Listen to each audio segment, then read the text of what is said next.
Rodobe ny mpanohitra ho an'ny demokrasia eto Madagasikara RMDM manohana tsy misy fepetra ny kandida Rina Randriamasinoro. Zotra Ivato mampiakatra ny sarandalana Antsokosoko.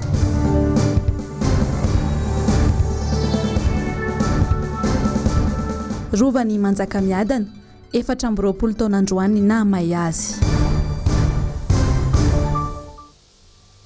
Mirava tompoko lasy tompoko vavy amin'ny kafaliana hitsidihana ny tokantranonao amin'ity aliny 9 Novambra 2024 ity ato anatin'ny fampahalalam vaovao ny MBS asainay ampanajana hatrany ianao anaraka izany hatramin'ny farany pejin'ny fampelezan-kevitra ny fiatrehana ny fifidianana be ny tanàna sy mpanolotsaina atao aorian'ny fanokafana tamin'ny fomba ofisialy ity fampelezan-kevitra ity tetsy amin'ny kianja mitafony Mahamasina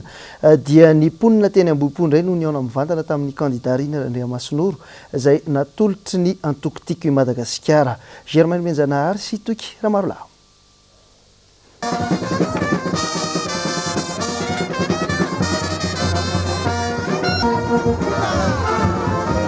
Tahaka izao no zavanisy teny Ambohipo. Fifampitafana mivantana tamin'ny vahoakany Ampahatezana, Ambohipo Cité, Andohaniato, Ambolokandrona. Natao ny kandida Rina izay natolotry ny antokotimo mitondra ny ilarana faharoa ao anatin'ny bileta tokana izay hofidina ho ben'ny tanàna eto Antananarivo renivohitra. Niaraka taminy nandritra ny fotoana ny filoham-panorona ny antoko Andriamatoa Marika Ravalomanana sy ny solombavam-bahoaka izay lany tamin'ny anarany antokotimo atao amin'ny boriboritany faharoa Randrianarisosy Stanislas ho fanamporofona tanteraka fa hiara-iasa izy ireo. Manana noho izy azy izy ora tanora mafantatra tsara zava-manareo fa tenanao izy aratsy vita dia eo aminy izy fa matahoanareo.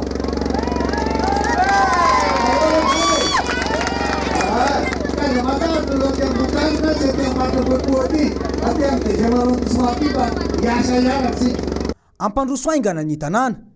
anamboatra ireo fotodrafitrasa eny anivon'ny fokotany ary anatsara ny efa misy Rina Randriamasinoro. Zavatra teneniko zay tsy hanao propaganda hivarotra makety aminareo fotsiny ka ampanantenanareo hoe atsangana eto asina azona atsangana eto asina amin'izao fa zao ity tanàna tia ny toerana misy atsika entsika mipetraka tsy maintsy hitondratsika fanatsarano ty toerana misy atsika ty ny fetombolany zavatra ataotsika mila mifampatoky raha tiatsika ny anao zavatra zao dia efa mifampatoky aza misalasala mifidy ny kandida numéro 2 ny zavatra tenenina fotsiny aloha hoe mahaiza mandinika amin'izao aiza dia narano sotonavy raha ve tsisy fa vitatsika ny manamboatra an'izany. Velom-panantenana ny mponina Ambohipo tonga maro ary nanoana izay porofo mivaingana fa resy lahatra fa kandida mavita azy ary hitondra avo an'Antananarivo ho amin'ny fampandrosoana ny kandida larana faharoa ho ben'ny tanàna eto Antananarivo renivohitra. Papatsika voalohany tonga ny mivady mety tsara hitanao tao vitsy dia tena hoe hotampanao politika sy tany mampandeha hoe ataomankazao ataotsika sy mampandeha anditsy dia tena fa zay tsy aminy tsy hanao zavatra otrany fampanantenana anao zavatra ao efa toy tsy aleo dia miteny amana.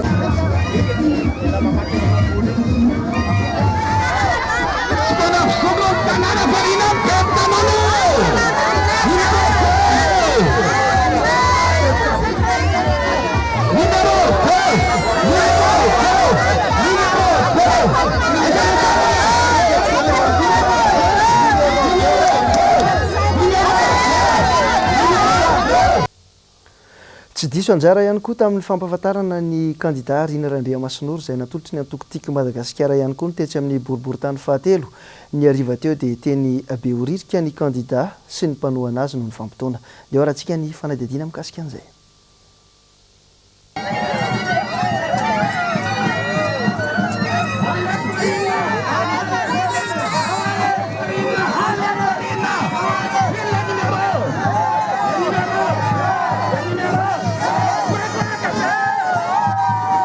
Mitoy ny fifampitafana mivantana izay ataon'ny kandida Rina Randriamasinoro amin'ireo mponina eto Antananarivo renivohitra. Tsy ambany zavatra aminy ny mponina teny behoririka.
Kandida hitondra vahaolana maharitra anatsara sy anadio andamina ny tanàna amin'ny lafiny rehetra arak'izay ilan'ny mponina azy ary jery manokana ny faritra ivadibodrano matetika ny kandida Rina Randriamasinoro kandida vonona ifanometanana amin'ny herivelona rehetra Antananarivo mandroso no tanjona.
Amizao andro faharoa ao anatin'ny fampelezan-kevitra zao dia misesisesy manao fanambarana ireo fikambanana samihafa ny anoana ny kandida Rina Randriamasinoro izay natolotry ny antokotiko i Madagasikara. Resy lahatra ihany koa ny Vama na ny vahoaka nambomanarina mandroso ndeo raha tsika avetrany fanadihadiana. Taloha fanaovana propaganda mba hampalany an'ilay ty tena fiarovana. Everinareo tsara nisy olona firy ho kandida hoe saika atao teto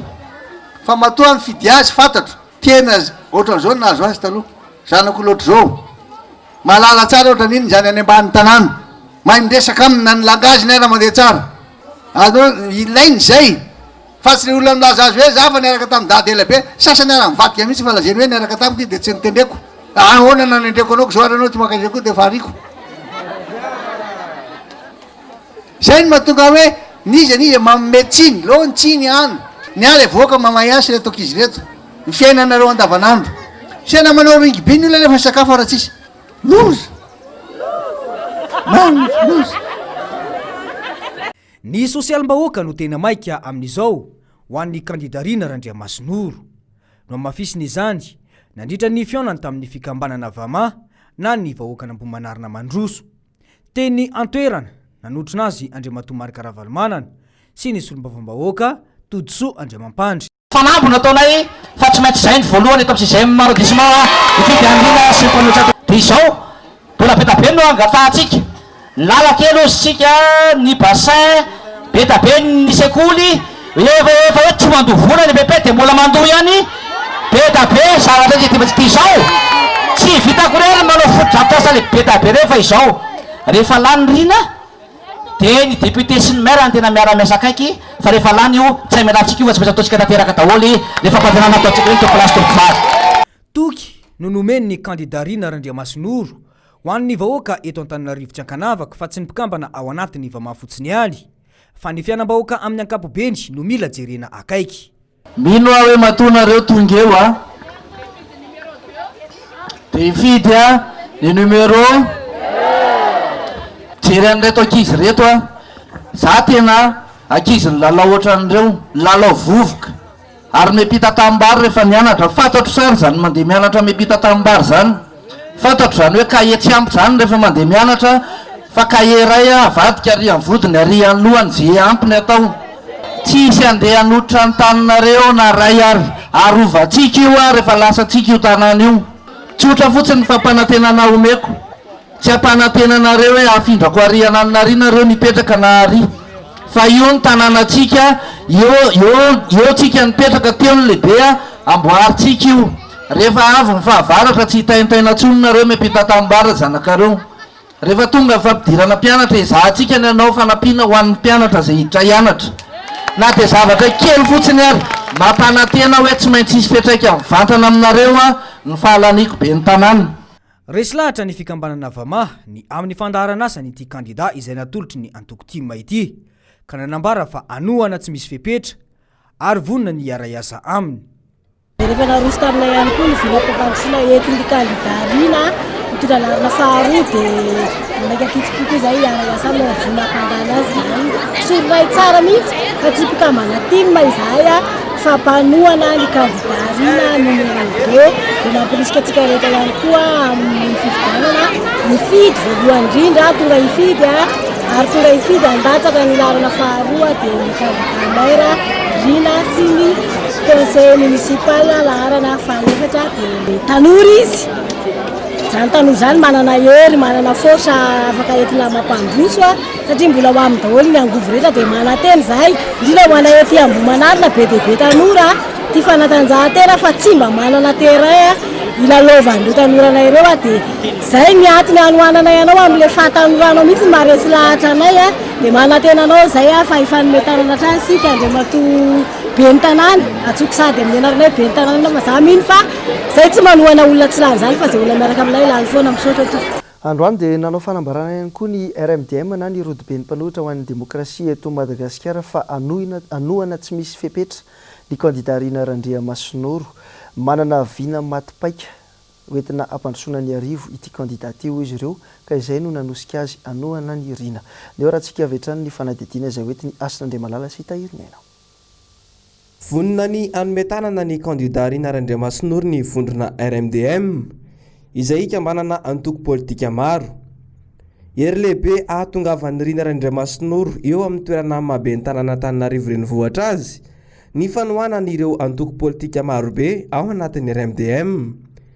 mitovy ny fomba fijery sy ny vino eo amin'ity vondrona ity sy rina Randria Masinoro ka izay no nahatonga azy ireo anohana azy dia ireo antoko politika ao anatiny RMDM dia toananay ohatra ny amin'izany ny eto Antananarivo dia manohana ny timy zahay satria tsy manana kandida eto Antananarivo izy mambra ao anatiny RMDM manohana tsy misy fepetra tsy atakalo vola tsy atakalo arena fa atakalo fotokevitra zay ny fanarahanay hoe samy mpanohatra dia mifanohany zahay oko zava zay tsisy volany timy nomenanay fa ny fotokevitrinay ho mpanohatra no anohananay ny antoko timy zay mirotsaka eto Antananarivo fa eo amin'izay fanio-kevitra sy fanambarana izay hatrany dia nanoloana ny tsy fetezana amin'ny lafiny maro eto a Madagasikara amin'izao fotoana izao dia naneo ny heviny ihany koa ny antoko kitana sy ny CRN mampanano ho avin'ny firenena sy ny vahoaka malagasy amin'izao izy ary ireo taranaka any aoriana raha ny zava-misy eto amin'ny firenena andeo arahantsika avetrany fanadiadiana mikorotana ambony ambany ny raharaha rehetra eto Madagasikara indrindra ny lafiny ara-tsosialy sy ekonomika mampametra-panontaniana ny vahoaka ankehitriny ny zava-misy eto amin'ny firenena satria tsy araky ny lokaloka sy ny fampanantenana nataon'ny filohan'ny repoblika ankehitriny tamin'ny fampielezan-kevitra no zava-mitranga ankehitriny raha tsy laza afa-tsy ny raharaha itsy manjaka tantara lehibe ary tany manana ny tantarany Ambotry-Manjaka ka tsy fantatro ho foanan'ity fitondram-panjakana ty ve ny tantaranyty fireneny ty ka atakalo vola na atakalo fotodrafitrasa ny tantaranyty fireneny ty ka ny firenena tsy mana tantara ino lovan'ny zanaka faramandimby handova ino taranaka faramandimby raha ho foanana ny tantara efa rano fa tsy ho fantatsy ny zanaka tsika narina hoe omby zany tsy hainy satria fa manomboka mialany ny omby fanjakana zany tsy hainy hoe nisy mpanjaka ve teto raha samby foanana daholo zany ny zavatra rehetra misy eto amin'ity tantarany firenenitsika ity ka aoka tsika zay tsy manda ny isiny fotodafitrasa zay tsy manda ny isiny fampanosoana eto amin'ny firenena fa aoka kosa ho sarobidy ho toy ny anak'Andriamaso ny tantaranyity firenena ity fa tsy atao tao fahatany ny famotehana ny tantaranyity firenena ity hatakalo zavatra zay raisinareo ary sy raisinareo ary fa firenena iarahantsika manana mahagaga ny tsy andraisan'ny fitondram-panjakana andraikitra mazava amin'izao tranga tsy fandriam-pahalemana mampimemena vahoaka izao ohatra ny tany antsimo nisy olona 30 maty ain'olombelony zany a fa iza ary ny atao iaro ny fananany olona sy ny ainy iza ny iaro azy totsy voaro iantsoaniza tsika iaro an'ity firenena ity iaro ny vahoaka malagasy ny antanàn-dehibe mitranga ny any ambanivohitra mitranga iza ny iaro ny atahorako am'izany de ty ny filoha frantsay nanao fanambarana fa anazy ny nosy malagasy izay ve mifamatitra amy raha misy eto amy firenena ka mampangina sy tsy andraisan'ny fitondram-panjakana andraikitra mikasika ny zavatra ohatran'ireny fa eo amin'ny vaovao mifandraika amin'ny fampelezan-kevitra ihany dia nanamafy ny teo anivon'ny gendarmerie-pirenena ary nampatsiaro ireo candidat be ny tanàna sy ireo mpanarady azy ireo fa ilaina ny fanajana ny fitsipika mifeny fampelezan-kevitra ndeo raha tsika avy hatrany ny angomavao entiny ravo raha zafy mahirina sy tahiry ny aina tsy misy ambony lalàna na izy eto Madagasikara ny lalàna ihany no mametraka ny tokony atao sy tsy azo atao manan-kery izany mandritra ny fampelezan-kevitra sy ny fifidianana ho teo anivo gendarmerie-pirenena manan-kery mahakasika ny fifidianana dia mbola manan-kery ary tokony hoajainy tsirairay avy mipetraka izany na ho antsika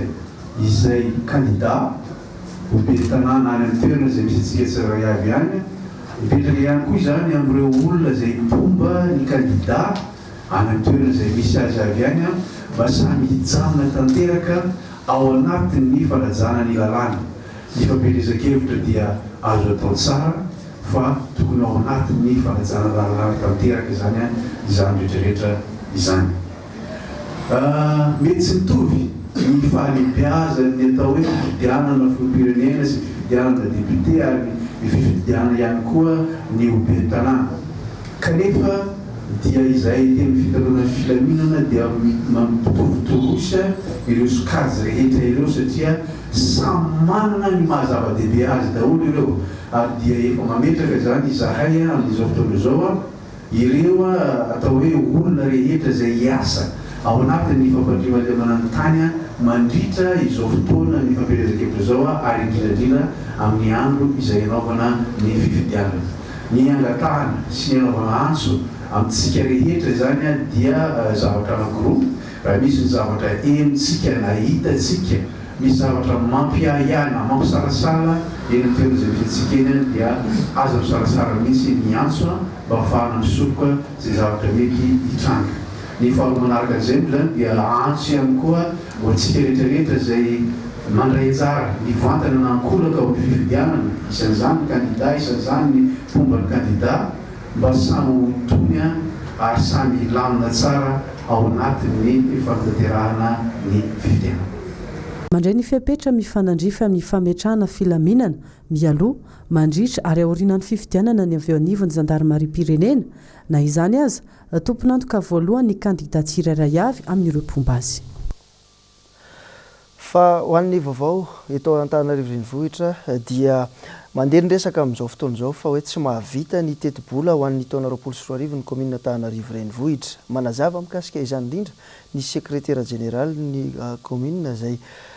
milaza fa ny volana janoary 2024 no anatanterahana izany fa mbola miandry ny loi de finance izay avoaka ny fanjakana fanadihatiana hoentin'ny Jessica Miray. Ny volana janoary no nanatanterahany commune ny teti-bola teo aloha. Toy izay ihany koa no anatanterahany commune ny teti-bola ho an'ny taona 2024. Miandry ny famoahan'ny fanjakana ny lalàna amin'ny feno teti-bola ho an'ny taona 2024. izay tsy misy ifandraisany mihitsy amin'ny fanatanterahana ny fifidianana be ny tanàna sy mpanolontsaina ny tanàna. Raha teo aloha zany a izay volana janvier foana no anaovana ny budget primitif 2020 amin'ny taona itsahana ho an'ny commune dia tsy maintsy manaraka an'izay satria eo ihany koa ny tsy maintsy hijerevana loi de finance ny amin'ny fanjakana izay ahafahana mandrafitra ny tena budget ho ampiasain'ny commune satria misy apahambola ao anatin'ny loi de finance makaty amin'ny collectivité territoriale décentralisée. Raha ohatra ka sanatria tsy mifanitsy tsara ireo anankiroa ireo dia lasa voatery miandry ny loi de finance rectificatif any amin'ny volana mai any izay vao afaka mampiatra indray an'izay teti-bola miova izay. Efa milamina araka izany na ny teti-bola ho an'ny commune ho an'ny taona 2024 na ny karama mampiasa satria efa nisy raha teo ny fivoriana nanaovana ny lamina ny procédure ho an'ny teti-bola ny taona ho avy. Ny mikasika ny 2024 kosa indrindrindrindra fa ny telo volana voalohany dia ny lalàna ao amin'ny 2014-020 article 154 no mitondra ny vahaolana mahakasika izany. Ka eto zany ny zava-dehibe dia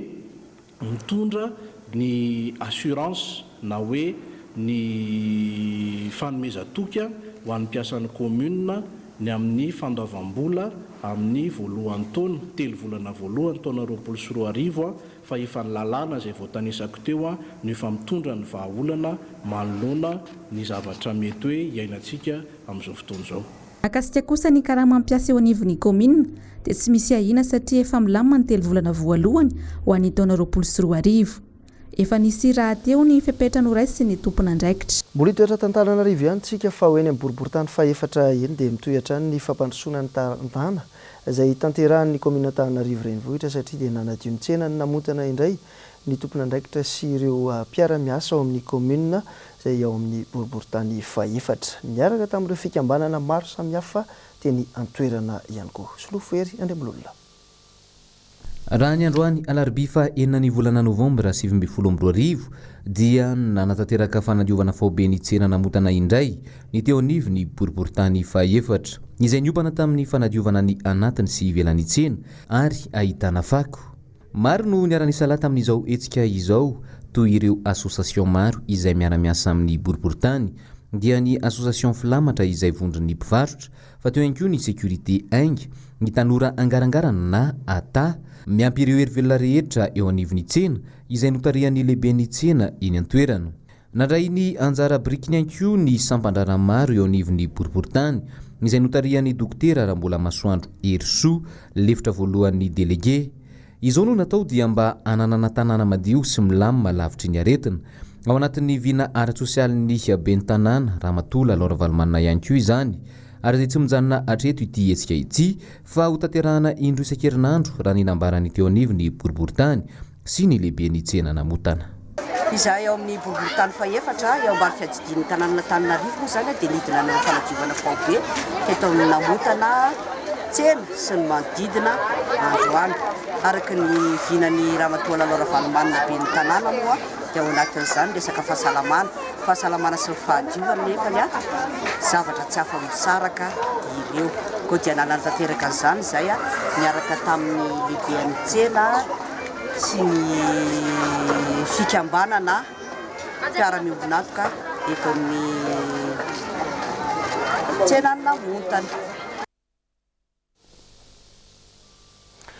Fa manodidina ny fitaterana ny lafim-baovao izay hoentina amintsika manaraka dia ny farany herinandro teo dia niakatra tampoka ny sarandalana mampitohy Anivato horizon hatreny Ambobao iny. Tsy nahafantatra ny fisian'izany fampiakarana sarandalana izany nefa ny tompona andraikitra teo anivon'ny commune sy ny ATT nanambara ny tompona andraikitra fa misy ny fepetra mife ny fampiakarana sarandalana tahaka izao. Ndeo rahantsika indrindra tsara ny Mathieu Prince. Velotaraina ireo mponina mpitaingina ny taxi be mampitohy Anivato horizon Ambojanahary hatreny Ambobao iny noho ny fiakarana sarandalana ho 300 ariary raha toka 400 ariary hatramin'izay ny tapa-dalana. Mizarazara ny hevitry ny mpandeha ireo pointeur ary ny mpamily. Tokony hijanona amin'ilay frais amin'izao ihany zany fa ohatra hoe miakatra 700 na ohatrany dia tsy mety izany ilay izy. 300 izao izany ny frais normal amin'izao dia 900 izao Ambobao. fa ny akoatr'izay dia 300 izay zany le izy. Le frais aloha raha ny eritreritro dia tokony hidina mihitsy frais io satria re taxi borosy mivaty reto zao taxi borosy tsy misy embouteillage tsara lalana no akaikely no hitateran'ireo ka tokony mba hidina le frais raha aminay mpanjifa alohany zay ny tokony ho izy. Le izy aloha tsy dia hoe manahirana anay zany na nisolotra satria kely ihany le izy. Le hevitra niakatra tamin'le hoe miakatra zany le frais zareo samy chauffeur sy ny receveur ihany mifanaraka tamin'ny hoe aloha le tabadalina tsy misy 200 tsony fa mba karina 300 fa le frais direct hoe makany Ambobao tsy misy topiky le frais miakatra. Dia le izy efa jatony anay fa ny frais farany aty fa tsy 500 dia telo dia mahazo le 200 zany mba angatana mba atao 300 le izy. Tsy nahalala ny fisianyity fampakarana saran-dalana ity ny teo anivon'ny komininy Vato ka avy hatrany dia nandray fepetra na mpiantso ireo lehibeana kooperativa. Izay ety amin'ny komininy Vato zany dia manamarika fa misy tokoa ny mpitantana ety anivon'ny komina ary marika izay nisy ny fikasana nondrotra saran-dalana ho an'ny zotra miainga avy ety Vato miazo ny makeny Ambobao mandalo amin'ny Ambojanahary sy ny horizon iny dia nolaviny teto anivon'ny komina zany fa tsy maintsy averina amin'ny saran-dalana izay efa teo aloha niainan'ny mponina izany saran-dalana fampiasan'ireo minibus ireo zany satria dia nisy ny fitarainan'ireo mponina, nisy ny fitarainan'ireo mpandeha ireo mpiasan'ny orinasa fakaba indrindrindrindra ny mpianatra sy ireo mponina eny akadindra vola mandalo amin'ny horizon sy ny sisa iny zany ny amin'izay fiakarana saran-dalana tapaka izay. Misy ny fepetra sy ny dingana arahana rehefa iroso amin'ny fampakarana saran-dalana toy izao. Misy antony goavana zany matoa hoe mampiakatra saran-dalana zany ny mpitatitra dia tsy maintsy misy ny fifampidiniana na eo an'ny fikambanan'ny mpanjifa zany hoe solitenan'ireo mpandeha zany ny amin'ireo kooperativa ny eo anivon'ny commune miaraka ihany koa amin'ry zareo eo anivon'ny ATT ministera ny fitaterana dia ireo rehetrarehetra ireo miaraka mitandro amin'ny filaminana ihany koa na ny gendarmerie pirenena zany na ny polisy pirenena no miara-midinika amin'izay resaka fisondrotan'ny saran-dalana izay. Marina moa fa na dia anaty fotoana fiomanana amin'ny fifidianana azy izao dia manao ny asany ara-dalàna ny tompona andraikitry ny komuna ary sarotiny hatrany amin'ny fampanarahan-dalàna. Rehefa nanontaniana ihany koa ny teo anivon'ny ATT dia tsy mbola nahazo taratasy fangatahana izao fampiakarana saran-dalàna izao. Ny vaovao manaraka izay hoentina aminao kosa indray dia miresaka momba ny tsy fandriampahalemana tany amin'ny distrika ny tsara-tanàna iny. Tratra ny ati-doha tamin'ny fandrobana ilay mpandrara iray tao amin'ny distrika ny tsara-tanàna ny Alarobia lasa teo nanana ary namaly akaiky izany ny loharanom-baovao dia laza ireo zandary fa olona akaiky ity mpandrara ity ihany no ati-donin-kotrika ny fandrobana. Dia rahantsika ny faradihatiana hoentiny noro fitiavana. Olona akaiky azy ihany no tompon'antoka tamin'ny fandrobana ny volamena 80 grama sy lela vola mitentina ray hetsy sy 3 tapitrisa ariary tamina mpandrara iray tany amin'ny distrika ny tsara-tanàna. Ny Alarobia teo tamin'ny fokontany miadandririnina no nitrangan'izany raha ny loharanom-baovao avy amin'ny zandary. Tsy vitan'izay ihany fa lasandreo jiolay ihany koa ny kitapo sy finday iray fitaovam-piasan'ilay mpandrara ary ny antotan-taratasiny rehetra. Dia ilehilahy voalaza fa naman'ilay mpandrara io ihany no ndray petsapetsa tamina olona 3 hafa. Raha ny fantatra raha iny avy nividy volamena tao an-toeran'iny ihany ilay mpandrara no voaroban'ireo olon-dratsy ny ampitson'iny. Nosakanana jiolahy 4 niaraka tamina fitaovam-piadiana mahery vaika sy famaky. Voadarika ireo jiolahy ilay rangahy naratra ny lohany efa manaraka fitsaboana kosa izy amin'izao. Olona 7 izany izao no tratra ho tompon'antoka tamin'ity raharaha ity. Tamin'ny fanadiadiana nataony zandary hatrany no nahafantarana fa tompon'antoka tamina fanafiana amin'ny tampiadiana maro ireto jiolahy tratra ireto. Hoentsika mamaraparana ny vaovao amin'izao alina izao dia ny vaovao ny kolotsaina kosa indray sy ny tantaran'ny Madagasikara. Feno 20 taona androany na mahay ny rovan'ny Manjakamiadana indrisy fa tantara tokoa sisa no tazan'ny mponina Antananarivo sy ny mpitsidika ny fizantany Antananarivo sy ireo teratany vahiny. Ndio rahantsika ny fanadihadiana mahakasika an'izay Ravo Razafy sy Tahiriny aina. 9 Novambra 5 sy 7 9 Novambra 7 sy 4 4 taona izao no namainy rova Manjakamiadana fahatsiarovana sisa no an'ireo nanana fahafana nitsidika izany melohana maizany maro ihany koa anefa ny malagasy no tsy mbola nahita ny hatsarany tamin'izany fotoana. Bakanazy dia mbola dia mba hoentin'ny dada sy neny mitsangatsangana eny dia ohatrany hoe vakoka malagasy izy izany dia zanako tateo ariana zany tsy zay mba nampalahelo anao hoe tsy manahita fa zay mbola kely dia mandeha mitsangatsangana dia zay dia mipetrahan'ireo mpanjaka taloha koa moa izy zany ny fandimbiasana. Fahatsiarovana azy zany zao dia hoe tanàna mpanjaka teo aloha zany izay no narovandrova ary nanana ny tena lazany zany. Mbola tsy nandalo mihitsy aloha hatramin'izao dia efa mba naremondremondrareo zany izy io zany efa mba hitahita efa mba metimety kely. Ny zavatra hita tao zany dia le mbola le fitaovana fahampanjaka le mbola nareny daholy tao daholo le zavatra mpanjaka nampiasaina taloha dia le tao aorianany dia efa jereo anatiny ao zany rehefa lasa le iny ty efa lefa kilaotiny afo zany sisany ao. Izay zany tsy dia mipetraka teto fa tany amin'ny lakôty foana no mipetraka dia miasa dia izay tsy nahitavany zanako anazy fa za taloha dia tao aoriana tamin'ny fotoana namay mihitsy aza tao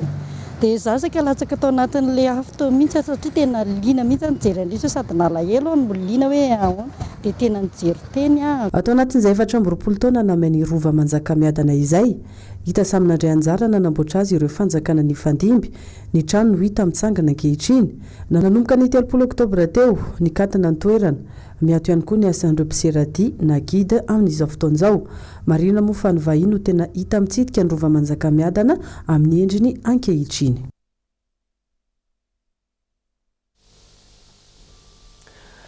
Miresaka ny rova manjakamiadana moa isika dia efa taona maro no nanaovan'ireo mpitondra fanjakana fampanantenana ny ananganana sy anarenana ity rova ity. Zao fitondrana misy ankehitriny zao ihany koa anisan'ny nampanantena fa amin'ity taona ity dia ho tafarina ny rovan'ny manjakamiadana ary iverina ireo vakoka nahafantarana izany.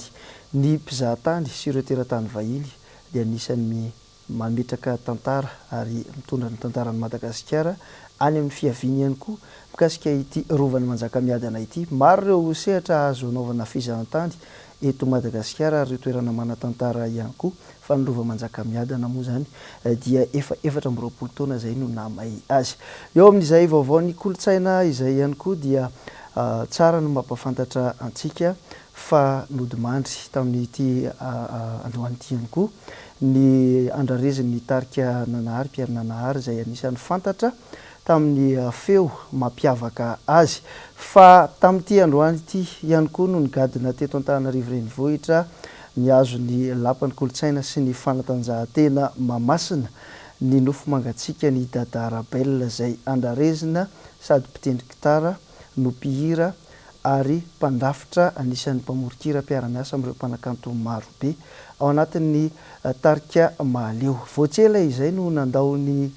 tany sy ny kanto malagasy ny andrarezin'ny ity tarika ity dia ifafa alahelo lehibe ho an'ny malagasy ho an'ny mpankafy zavakanto sy ireo mpankafy ny asa tanana zany mpanakanto izany. Anisany maneho alahelo sy miombina amin'izany ihany koa ireo mpanakanto malagasy sy ireo rehetra nanotrina tao amin'ny lapan'ny kolotsaina sy ny fanatanjahantena rehefa niainga tany Atsirabe ny maraina misandratrandro teo tamin'ny folo ny nofo mangatsika ny Dada dia hoentina eo amin'ny lapan'ny kolotsaina sy ny fanatanjahantena Mahamasina hoentina miatrika izany. Leo rahantsika vetrany ny fanady atiana metiny Jessica Miray.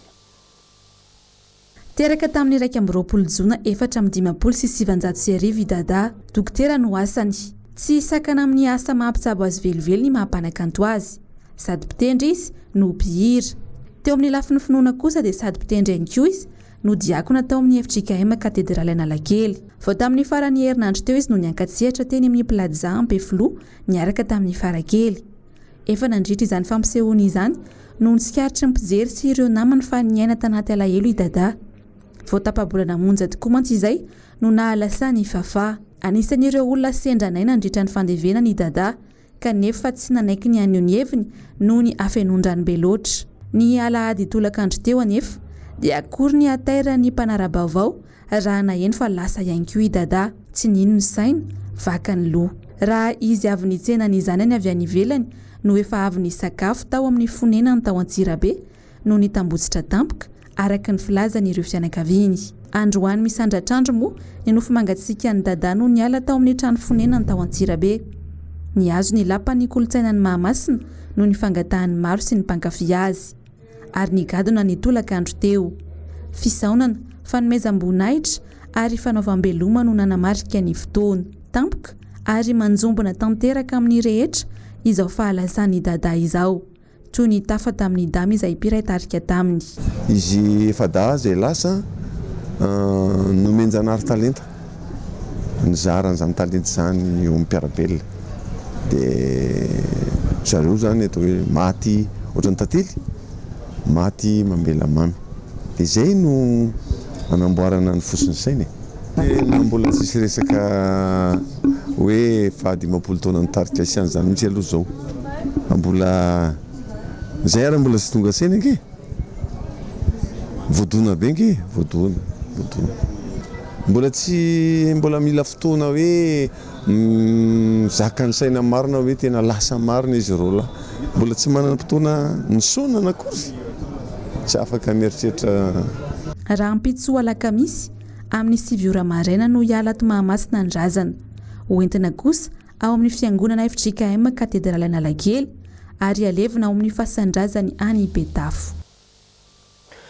Mafy sy mangidy tokoa ny misaraka amantany ny mpanakanto moa mampanakanto azy zay dia mitoetra trano ny kanto ny arzaraina amin'ireo mpandimby aty arina sy ireo mbola mananto ny kanto malagasy izay eto amin'ny MBS dia anterina trano fa miara-miombina alahelo amin'ny fianakaviana sy ny tarika maleo ary ny kanto malagasy. Tapitra ny vaovao tamin'izao alina izao ankasitrahana feno ianao sy ny teknisianina rehetra ary ny mpanao gazety niarany salata amin'ity alina ity manome fotoana anao zay aorinan'izao vaovao zao ao anatin'ny fampalalam-baovao manokana mikasika ny fampelezan-kevitra. Veloma tompoko.